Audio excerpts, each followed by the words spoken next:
Joining us now is Okpe, with stories trending around the world. You're doing the dance. Hello, Jinx. Good morning, Dr. Abacheke. How was your weekend? Yeah, great. Good morning, Rufai. Morning, Rufi on fire. How are you this morning? Great. It is well. Pepper them. Well, all right. Good morning to you, viewers. Here are some of the stories that are trending across the globe. In Iran, protests ignited by the death of 22-year-old Masha Amini in police custody continued across the country on Sunday in defiance of a crackdown by authorities as human rights groups said at least 185 people, including children, had been killed in demonstrations. The protests, which began on September 17th at the funeral of the 22-year-old, have turned into the biggest challenge to the country's clerical leaders in years, with protesters calling for the downfall of Supreme Leader Ayatollah Ali Khamenei. In Nigeria, supporters of the presidential candidates of the Labour Party, the New Nigeria People's Party, and the All Progressives Congress held rallies in various states across the country. Peter Obi supporters trooped out in their numbers in Delta, Ogun, and Benue states, while Kwankwanso pulled out a massive crowd in Kano State. Then, supporters of the APC candidate, Bola Tinubu, defied heavy rain to hold their 5 million man rally in Lagos on Sunday. In Thailand, the cable news network CNN pulled a story on the massacre of preschoolers and apologized over criticism its journalists entered the daycare, where more than 20 children were killed. The two CNN journalists involved were fined after authorities found out that they had been working in the country after entering on tourist visas, while hundreds gathered in temples over the weekend, offering candles, toys, and prayers in honor of the victims of the massacre that shocked the world. Under sports, Novak Djokovic lifted the Astana Open trophy in Kazakhstan after seeing a comfortable victory over Stefanos Tsitsipas on Sunday. The 35-year-old Serbian, who is the Wimbledon champion, took his winning streak to 9 after wrapping up the final in 75 minutes and booked his place at next month's ATP Finals. The victory for the 21-time Grand Slam winner was his 4th title of the year and the 90th tour-level trophy of his career. Then, Red Bull's Max Verstappen won a rain-shortened Japanese Grand Prix in extraordinary circumstances on Sunday to take his 12th victory of the season and secure his 2nd Formula One World Championship. Finally, under entertainment, award-winning author Chimamanda Ngozi Adichie on Thursday, October 6th, received the WBE Du Bois Medal, the highest honor of Harvard University, which is awarded to individuals in the country and across the globe in recognition of their contributions to African and American cultures. In her acceptance speech, the 45-year-old author said the meaningful thing for her as a writer is to create something that means something to other people. So what moves me the most is to hear from people who have read me and who say, your work made me feel seen, your work made me think differently, your work made me feel that I was not alone. And so I'm so grateful for this award because, again, it just makes me think that what I am doing matters. Congratulations to Chimamanda. Let's begin what's trending by highlighting the disaster caused by flooding currently plaguing several states in Nigeria. In Lokoja, the Kogi State capital, thousands of residents and travelers are currently stranded as the city has been overrun by heavy flooding. Aerial footage shows parts of the state submerged underwater after the Niger and Benue rivers recently broke their banks. The Lokoja-Abuja road, which connects the northern and southern parts of the country, has practically been cut off, thereby paralyzing economic activities, including food supply chain between both regions. In this video currently circulating on social media, commuters have been left stranded for days as a result of the flooding. No road where we go past now. Water don't cause Bijo. We dey here since 3 days. More than 10,000 truck. More than 10K. More than 10,000 truck we dey here. See am, and as see I dey go see my motor, see people, see traffic. E don pass Lokoja o. See, e pass Lokoja o. See am, you will see am for go down like this. All those small car, person wey dey inside small car, see am, they dey drop. They dey drop for inside small car. They dey enter, they dey go find boat. Na boat dey carry am cross. See am. See am. Well, let's take some tweets. This is from Kelvin, who wrote, "The situation in Lokoja has nothing to do with climate change.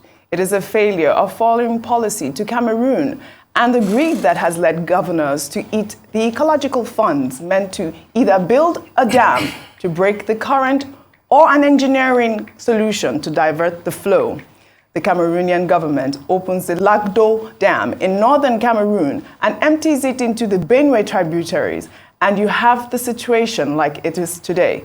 Farmlands, homes submerged, and there is full scarcity in Abuja." Well, Cameroon community wrote, "Nigeria cannot blame Cameroon for the recent floods in the northern parts of their country. When the Lagdo Dam was built, the deal was for the two countries to work together to control the water released from the dam, but Nigeria never invested in their project. RIP for lost ones."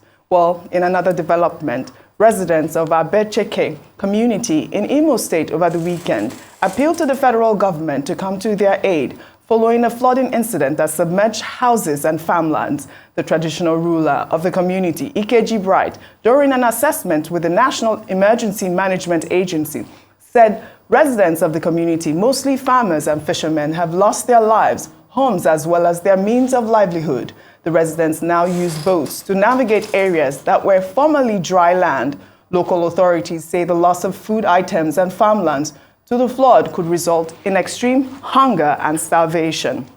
Well, while in Anambra State, 76 persons lost their lives when a boat carrying 85 passengers capsized over the weekend. Authorities say the 85 persons had boarded a boat in an attempt to escape the rising water level. Reports indicate that residents refused to relocate in spite of the sensitization and warnings because they assumed that the flooding situation was the usual flood water that would eventually recede. Aerial footage show homes submerged, others washed away, crops and roads impacted. While in a series of tweets on Sunday from the presidency, President Buhari expressed sadness over the accident and directed relevant government agencies to aid the rescue mission. Well, Rufai, over to you. I mean, a needless death. Anambra is 29 out of Nigeria's 36 states that have been impacted with the flooding. In Niger, in Katsina State, we're hearing that about 42 people have died. Also in Enugu State. I mean, this is completely appalling. A lot of people are saying climate change. What are your thoughts on this? So it's a potpourri of many things. And there's climate change, but it's also negligence. So I'll dial you back. One of the biggest flood incidents in recent memory was when the Okpe River famously burst its bank in 1980. The river was dredged, and we saw the incident. That was documented in the song of Ebenezer Obey about the famous Okpe River. And since then, across every part of the country, we have dams that do two things: one, for electricity; two, for irrigation; three, for balance. We've got river development authorities. But the problem in Nigeria is that they are not well funded. In fact, we've got over 332 dams, 23 dams and counting. So you have all of that there.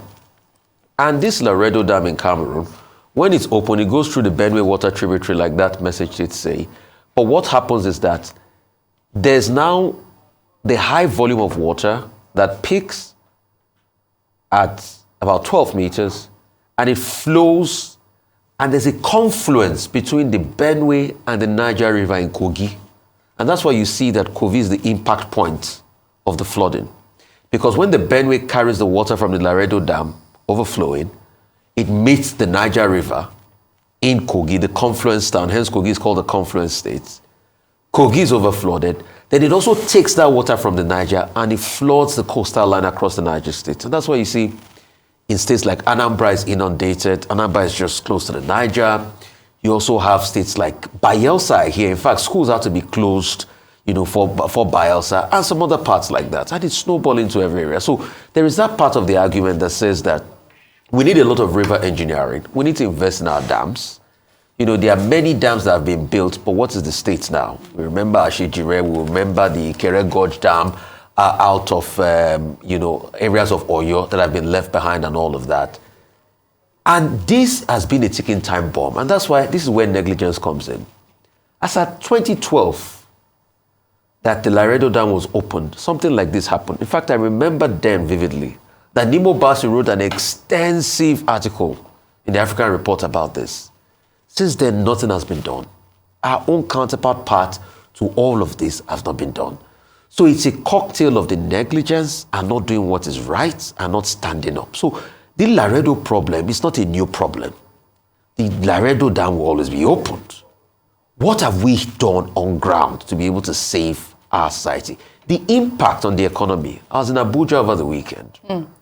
There's massive fuel scarcity in Abuja. Yes. Black market now, 10 liters, I think, goes for 7,000 or 8,000 naira or 10,000 naira in Abuja. Is that bad in some areas? Or 6,000 to 10,000 naira, depending on where you get it from. Coupled with that, Olam is a big multinational rice, recently reported that most of the rice, about 25% of our supply, have been flooded away. So we know we're going to have impact as regards food inflation next year. So those are the problems on ground. What are the solutions? A lot of river engineering. Go back to fixing the problem from the dams, re-engineer those river development basins and the likes, and ensure that what is ought to be spent on the ecological funds should be spent. Also, sensitization of people not to put rubbish in refuse dump and take the conversation on climate change seriously. Very well said. Dr. Abati. Okay. The Lagdo Dam in Cameroon, they release water every 10 years. Now, each time they do so, they are required to give the Nigerian government at least 1 month notice. But even when that notice is given, the agreement of the, between Nigeria and Cameroon, we never worked on our own part of it because we were supposed to complete a bridge, a dam at our end. That dam has been under construction almost forever. And so each time the Cameroonians release water from their Lagdo Dam, we have this effect in Nigeria. And we blame the Cameroonians. But the problem is that we have not done our own part. The second thing is that, yes, there is climate change. You can also blame climate change. After all, we have seen the effect of climate change in Indonesia. We have seen the effect of climate change right there in Miami, Florida, yes, where people are dealing with the flood. But what do you do about it? In Nigeria, every rainy season, there must be flooding because, we don't ever prepare in terms of making arrangements. And it's not just Lokoja and Anambra or Imo. It's 13 states in Nigeria that are currently affected. We have seen spectacle of, people losing their farms, people losing their homes. The sheer scale of it and the cost, the implied cost, is enough to make us worry. Yes, there will be food inflation. Certainly, that's almost certain. And then, of course, many of these people who have lost their homes, who is going to provide them succor? In 2012, the government of the day had to set up a special fund to assist many of these communities. So I think government should be thinking of how can these persons be helped. Second, we have a national food strategic reserve. If you take out 25% of the rice supply by Olam from the market, what it means is that before the end of this year, by December, Asade Adefeko, who is the Vice President, External Relations and Strategic Relationship Management of that farm, by December, people may be buying a bag of rice, a 50 kg bag of rice at close to 100,000. And that will further complicate the hunger crisis in the country and the poverty crisis in the country, considering the fact, that rice is a staple food. So all of these farmers, government will perhaps need to talk about, support for them. And then this problem is not far away. We live in Lagos here, and we're thinking of, Anambra, Lokoja. Look, 4 days ago, the Commissioner for Environment in Lagos, Tunji Bello, put out a notice saying that Nigerians, Lagosians, people around Lagos who are living around places like Ketu, Alakpere, Owode Onirin, Agility, Akute, Warewa. Do you know all these places? Of course. You know all these places? It's on the map, isn't yeah, it? Okay. that the people in all of those places should move upland. Yeah. Because, the way the crisis of flooding is going on, it's better to act early. But many of our people are very religious people. People will say, no, it can't happen to me. It's happening in other places. No, It's here. And government has given notice in that regard. Now, apart from the Cameroonians releasing water, we also have the same issue here. Every year, every time the Ogun River Basin Development Authority releases water, parts of the communities are flooded. The Ogun State government says, well, that basin authority is even not being used up to its capacity, and that maybe people should not panic. But okay, suppose they release water, where would that leave all of us? And in any case, these river basin development authorities, they are not serving their purpose. And the closest one to us is the Ogun River Basin Development Authority. Now, the human part of it is what has been cited many times by the Lagos State authorities, the abuse of the drainages. People building on drainages, people not following, basic environmental protection etiquette. And when that happens, we further complicate the problem. But I'm thinking in terms of help that can be provided, to those farmers. Yes. Release of food from the Strategic National Food Grains or Grains Reserve, they call it. We have it. And I hope, it's still functioning very well. And then, of course, providing support for the affected communities. Yes. And then government showing empathy. In the Kogi State that you have cited, we saw Governor Yahaya Bello, riding canoe, from one community to the other. The wife also donated He did well. canoes and other. But some other governors in some of the other affected states are missing in action. And that's, while they are busy with their rallies and all that, at least let them show some empathy and realize the implications of the flooding that we're faced with. Yeah. So the flood this time. Right. May those that have lost their lives rest in perfect peace. Really needless deaths. Well, let's take another story.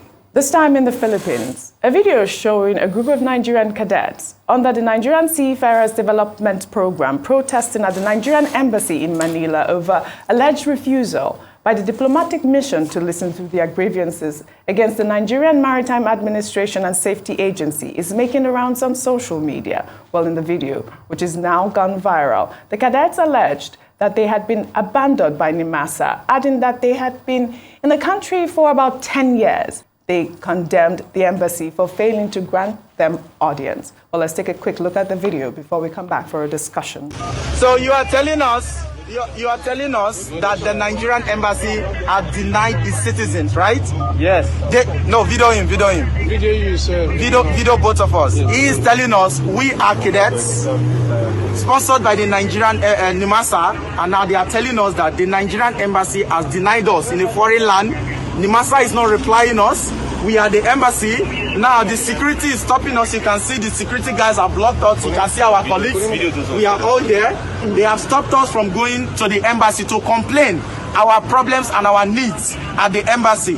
So this is good. We are here today for a simple demonstration. We are going to our own embassy, and now our embassy have instructed the security to stop us here. That we are not allowed to go to our own embassy when we have a challenge.